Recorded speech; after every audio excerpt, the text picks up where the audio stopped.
Aujourd'hui, préparez-vous à découvrir une fable où les petits prennent leur revanche sur les grands, et pas n'importe comment, avec une bonne dose de ruse, de patience et une vengeance digne d'un scénario de série Netflix. Oui, on parle bien de l'aigle et l'escarbot, une histoire qui montre que même la reine des airs peut tomber de très haut, littéralement. Et quand on dit « tomber », on ne plaisante pas. L'aigle, c'est le cliché du boss trop sûr de lui, majestueuse, arrogante et persuadée que personne ne peut l'arrêter. Mais voilà, elle croise un escarbot, petit mais déterminé. Et là, les choses tournent au vinaigre. Cette fable, c'est du pur David contre Goliath, mais avec un twist tellement stratégique que ça pourrait être le pitch d'un manga épique. Et justement, on ne va pas se contenter de raconter l'histoire. On va décortiquer cette fable, l'appliquer à nos vies modernes, et bien sûr, vous montrer pourquoi La Fontaine reste toujours aussi actuelle.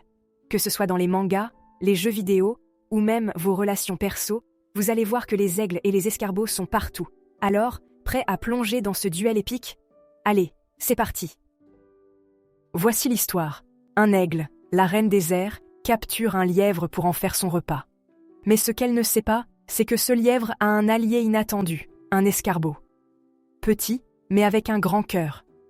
L'escarbot supplie l'aigle de libérer son ami.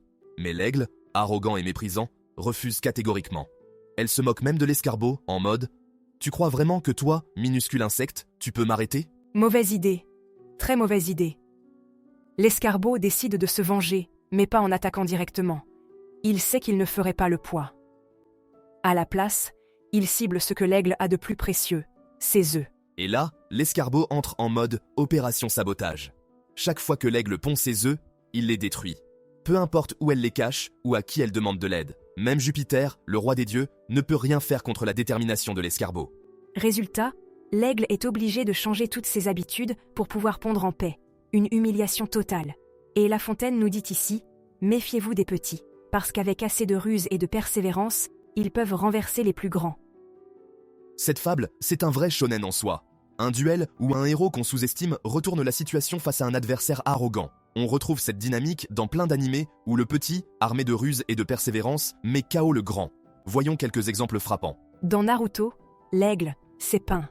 Il se croit invincible, il détruit tout sur son passage, et il méprise ceux qui osent s'opposer à lui. Et l'escarbot, c'est Naruto, évidemment. Petit, rejeté par son village, mais avec une détermination à toute épreuve. Il utilise son intelligence et sa persévérance pour vaincre des ennemis bien plus puissants que lui. Tu te souviens du combat final entre Naruto et Pan après la destruction de Konoha ? Naruto symbolise parfaitement l'escarbot. Il ne lâche jamais rien. Il utilise sa ruse et surtout, il touche le cœur de son adversaire. Résultat, l'aigle s'effondre et l'escarbot sort vainqueur. Dans Attack on Titan, l'aigle, c'est clairement le gouvernement oppressif derrière les murs. Ils imposent leur domination, méprisent les faibles et se croient intouchables. Et l'escarbot ? C'est Eren Yeager. Au début, il n'est qu'un simple soldat, fragile et impuissant face aux titans et au système corrompu. Mais sa rage et sa stratégie lui permettent de renverser les règles du jeu. Ce moment où Eren passe à l'offensive, c'est un parfait clin d'œil à l'escarbot. Il transforme sa faiblesse en force et son combat fait vaciller tout un système. Comme quoi, même face à des aigles gigantesques, la volonté et la ruse peuvent tout changer. Parlons de Demon Slayer et de Tanjiro, le parfait escarbot. Il est doux, loyal et prêt à tout pour protéger ce qu'il aime. Mais il est aussi sous-estimé à cause de son humilité. Et l'aigle, ici, c'est Muzan Kibutsuji. Cruel, puissant et persuadé que personne ne peut l'atteindre. Il se voit comme l'incarnation de la perfection. Mais Tanjiro, avec sa persévérance, sa ruse et son empathie, démontre que la force brute ne suffit pas. Ce petit héros prouve que même un escarbot peut abattre un géant s'il a le bon état d'esprit. Dans One Piece, l'aigle, c'est souvent le gouvernement mondial ou les amiraux, puissants, bien installés et arrogants au possible. Et l'escarbot, c'est Luffy, bien sûr. Petit pirate sans prestige au départ, mais avec un rêve immense et une volonté de faire. Ce que Luffy incarne, c'est l'idée que même ceux qu'on méprise peuvent bouleverser le monde. Son combat contre les amiraux, ou même Kaido, est exactement comme celui de l'escarbot. Il part perdant, mais grâce à sa détermination et sa stratégie, il finit par défier les lois établies. Et que dire de My Hero Academia ? Izuku Midoriya, alias Deku, est l'escarbot parfait, né sans pouvoir dans un monde où la puissance est tout. Les aigles, dans cet univers, ce sont les héros établis comme Endeavor, ou les méchants puissants comme All for One. Ils regardent Deku de haut, comme un insecte insignifiant. Mais Deku prouve que la vraie force, c'est la persévérance et le cœur. Chaque combat qu'il gagne rappelle que, peu importe ta taille ou ta position, tu peux t'élever si tu ne lâches rien. On le voit, cette dynamique aigle versus escargot est partout dans les mangas. Ce n'est pas juste une fable de La Fontaine, c'est un schéma universel, le petit qui humilie le grand avec de la ruse et du cœur. Alors, dis-nous en commentaire, quel héros de manga te fait penser à cet escargot? On parie que tu as des tonnes d'idées à partager. Et maintenant, passons aux jeux vidéo. Parce que franchement, l'aigle et l'escargot, c'est le scénario parfait pour un boss fight épique où le petit héros renverse un adversaire bien trop sûr de lui. Exactement, Julia. L'aigle, c'est le gros boss final. Arrogant, invincible en apparence, avec des attaques qui couvrent tout l'écran. Et l'escargot, c'est toi, le joueur malin qui trouve la faille pour tout retourner. Allez, on plonge dans quelques exemples iconiques. Dans Among Us, l'aigle, c'est l'imposteur. Il se croit toujours au-dessus de tout, manipulant tout le monde et éliminant ses adversaires dans l'ombre. Mais l'escargot, c'est le joueur innocent qui, au lieu de paniquer, reste calme, observe tout et collecte les indices. Il utilise sa ruse pour convaincre l'équipage et démasquer l'imposteur. Une vraie victoire de la stratégie sur la force brute. Et franchement, quand tu es ce joueur qui fait éjecter l'imposteur arrogant, tu ressens cette petite satisfaction d'avoir joué à la perfection ton rôle d'escargot. Passons à Gérald de Rive, le protagoniste de The Witcher 3. C'est l'escargot ultime, un simple sorceleur qui affronte des monstres titanesques, des politiciens corrompus et même des dieux. Et les aigles, ce sont ces figures de pouvoir qui le méprisent. Les seigneurs qui pensent que leur statut les rend intouchables, ou les créatures mythiques persuadées que leur force est insurpassable. Mais Gérald ne s'appuie pas sur la force brute. Il analyse, il observe les faiblesses de ses ennemis, il prépare des potions et des stratégies. Chaque victoire est une démonstration que l'intelligence et la persévérance surpassent la simple puissance. Et n'oublions pas, Gérald incarne aussi l'idée que, même quand on est méprisé ou sous-estimé, on peut tenir tête au grand avec un peu de ruse et beaucoup de détermination. Shadow of the Colossus, c'est littéralement l'aigle et l'escargot version vidéoludique. Tu joues un héros minuscule face à des colosses immenses qui dominent tout autour d'eux. Chaque colosse, c'est un aigle dans sa grandeur et son arrogance. Il te regarde comme si tu étais un insecte sans importance. Mais toi, tu identifies leurs faiblesses. Tu escalades leur corps gigantesque et tu les fais tomber un par un. C'est un jeu qui montre que la ruse, le courage et une planification minutieuse peuvent abattre même les adversaires les plus imposants. Exactement comme l'escargot qui cible les œufs de l'aigle. Ah, Dark Souls. Parlons de cet univers où tous les boss se prennent pour des aigles.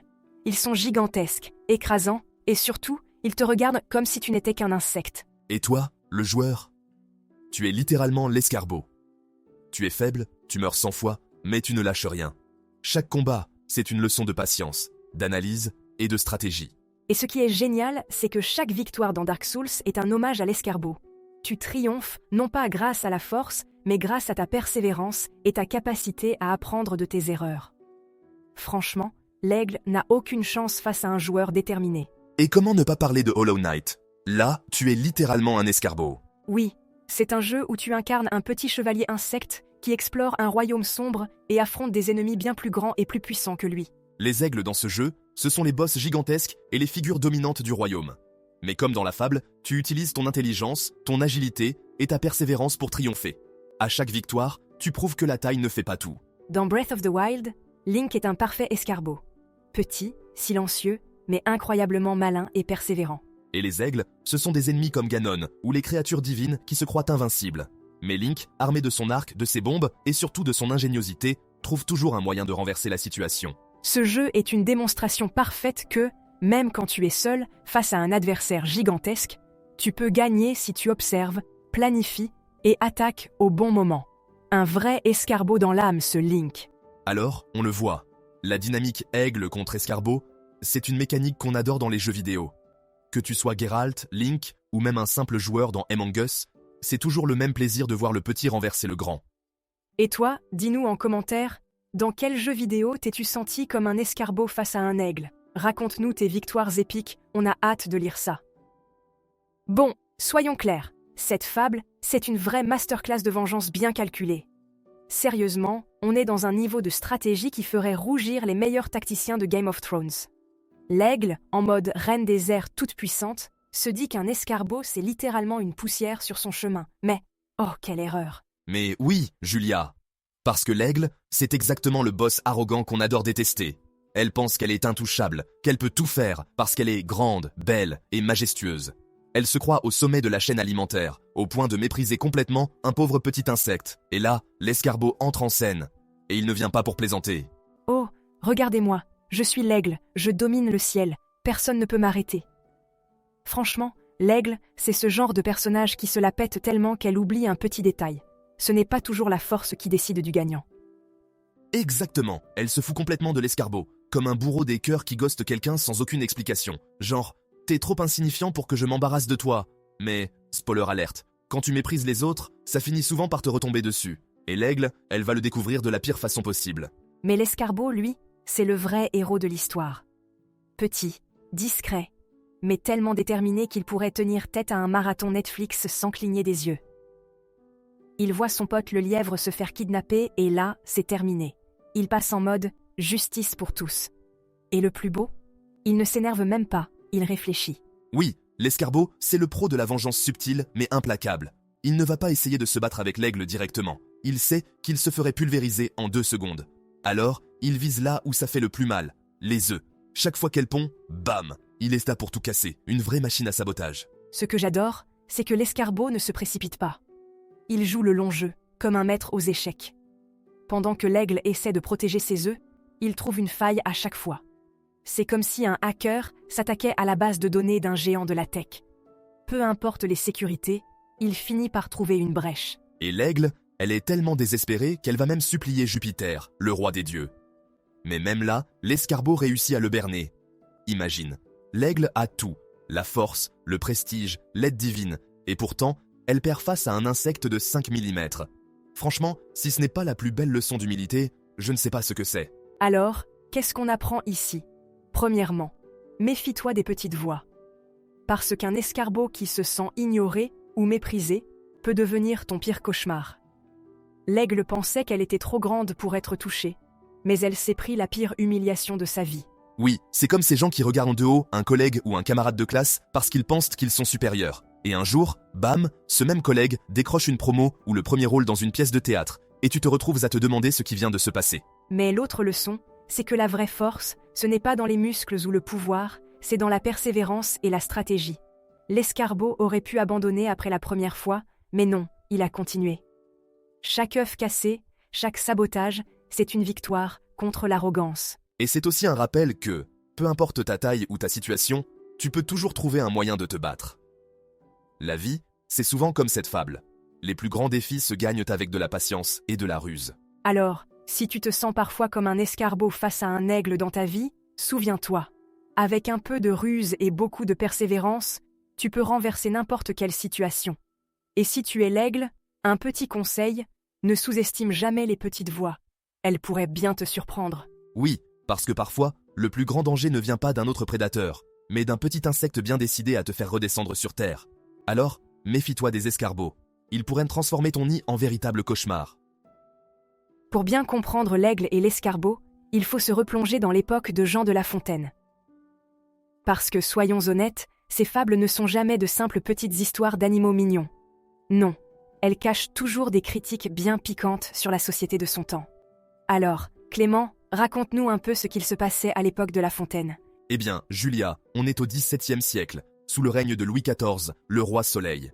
À l'époque, tout tourne autour de lui. Il est l'incarnation du pouvoir absolu, le grand patron, l'aigle de cette histoire. Il a centralisé tout le pouvoir entre ses mains, il dirige tout, et il veut qu'on l'admire comme on admire le soleil. Bref, il est au sommet de la pyramide sociale. Et comme l'aigle de la fable, Louis XIV était convaincu de sa grandeur. Il avait même un symbole animal, le lion, le roi des animaux, mais franchement, l'aigle aurait aussi bien collé. Il se voyait invincible, intouchable, au-dessus des lois, ou presque.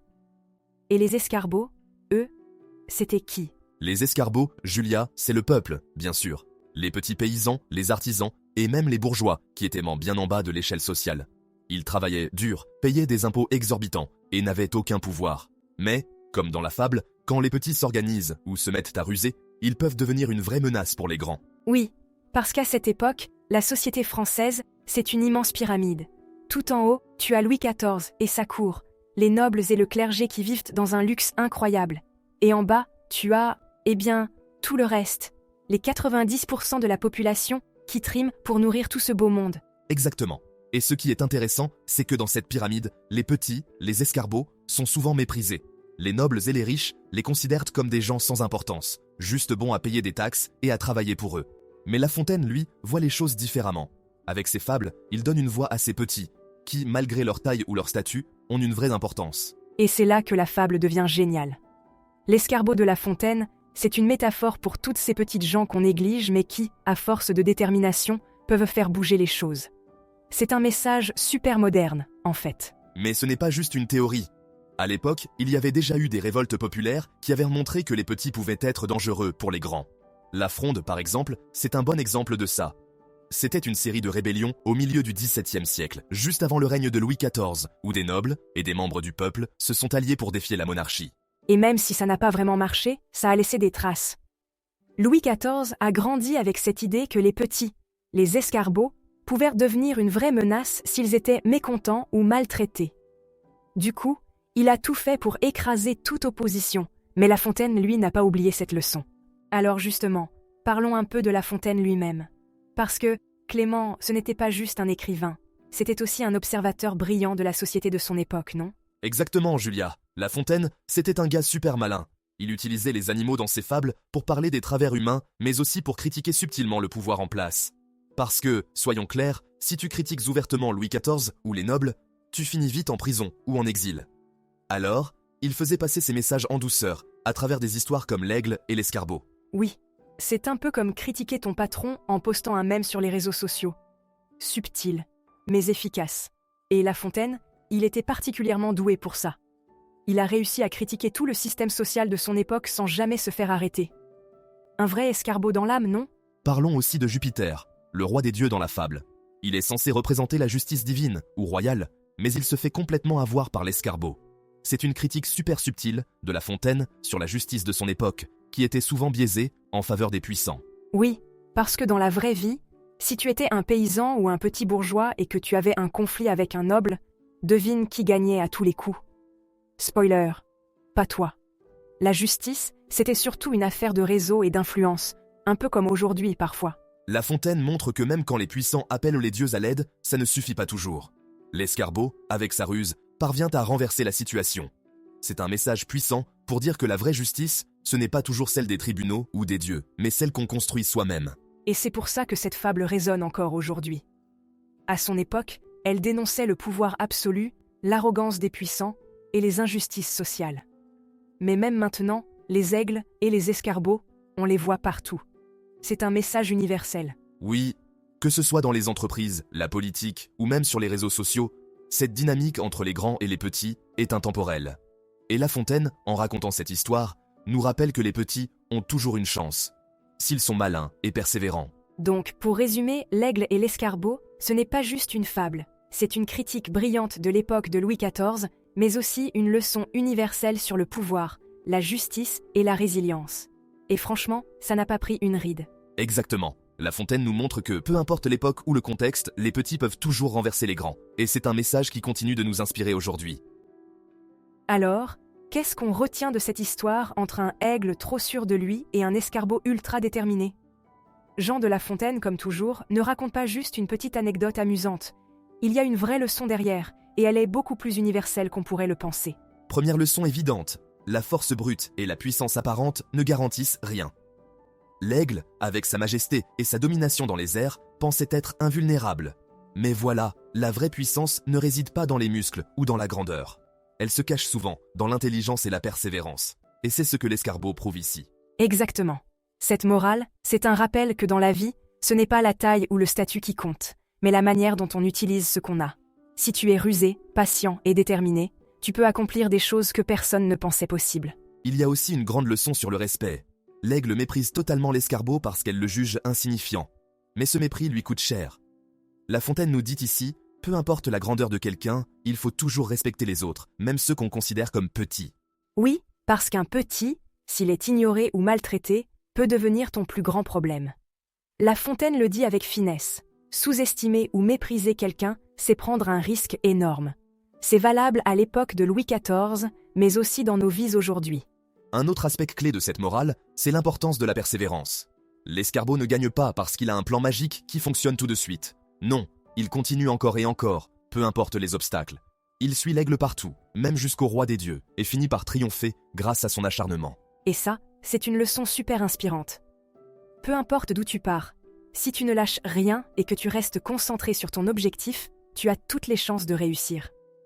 Même face à des adversaires bien plus puissants que toi. La fable met aussi en lumière une critique subtile de la justice. Jupiter, censé être le grand arbitre, échoue complètement à protéger les œufs de l'aigle. La Fontaine nous montre ici que la justice, surtout quand elle est contrôlée par les puissants, n'est pas toujours équitable. Exactement. L'escargot, lui, n'attend pas que quelqu'un vienne résoudre son problème. Il prend les choses en main et agit par lui-même. Une manière de dire que, parfois, si on veut vraiment obtenir justice, il faut se battre pour elle. Et pour finir, l'aigle nous rappelle que l'arrogance est une pente glissante. Elle pense être au-dessus de tout, qu'elle n'a pas besoin d'écouter ou de se préoccuper des petits. Mais c'est précisément son arrogance qui l'a conduit à sa chute. Une belle leçon pour tous ceux qui se croient intouchables. Parce que, comme le montre cette fable, personne n'est à l'abri d'une humiliation si on manque d'humilité. En résumé, l'aigle et l'escargot, c'est une fable qui nous parle de respect, de persévérance, de ruse et surtout d'humilité. Elle nous rappelle que même les plus grands peuvent être renversés par les plus petits si ceux-ci utilisent leur intelligence et ne lâchent rien. Et c'est ça qui est génial avec La Fontaine. Il nous donne des leçons intemporelles qui s'appliquent aussi bien à son époque qu'à la nôtre. Alors, que tu sois un aigle ou un escargot, souviens-toi, tout est une question d'attitude et de stratégie. Et voilà, l'aigle et l'escargot, c'est une fable qui ne vieillit jamais. C'est une leçon de vie déguisée. Elle nous rappelle que, peu importe ta taille ou ton statut, l'intelligence, la persévérance et un peu de ruse peuvent faire des miracles. Même face aux plus puissants, les petits ont une chance, tant qu'ils ne baissent pas les bras. Et ce n'est pas juste une question de lutte ou de vengeance. Cette fable, c'est aussi un appel à l'humilité. Que tu sois un aigle ou un escargot dans la vie, il y a toujours une place pour le respect, parce qu'on l'a vu. Sous-estimer quelqu'un ou mépriser une petite voix, ça peut vite se retourner contre toi, et parfois de façon spectaculaire. Alors, toi qui nous regardes, dis-nous, as-tu déjà été dans la peau d'un escargot qui a dû se battre contre un aigle? Ou peut-être as-tu été l'aigle qui a dû revoir ses priorités après une bonne leçon d'humilité? Raconte-nous tout ça en commentaire, on a hâte de lire vos histoires inspirantes. Et si cette vidéo t'a plu, n'oublie pas de liker, t'abonner et la partager avec tes amis. Après tout, on connaît tous des aigles et des escargots autour de nous, non? Allez, merci d'avoir suivi cette aventure, et on se retrouve très vite pour une nouvelle exploration des chefs-d'œuvre de La Fontaine. Et souviens-toi, méfie-toi des petites voix, elles pourraient bien devenir ton pire cauchemar, ou ta plus grande source d'inspiration.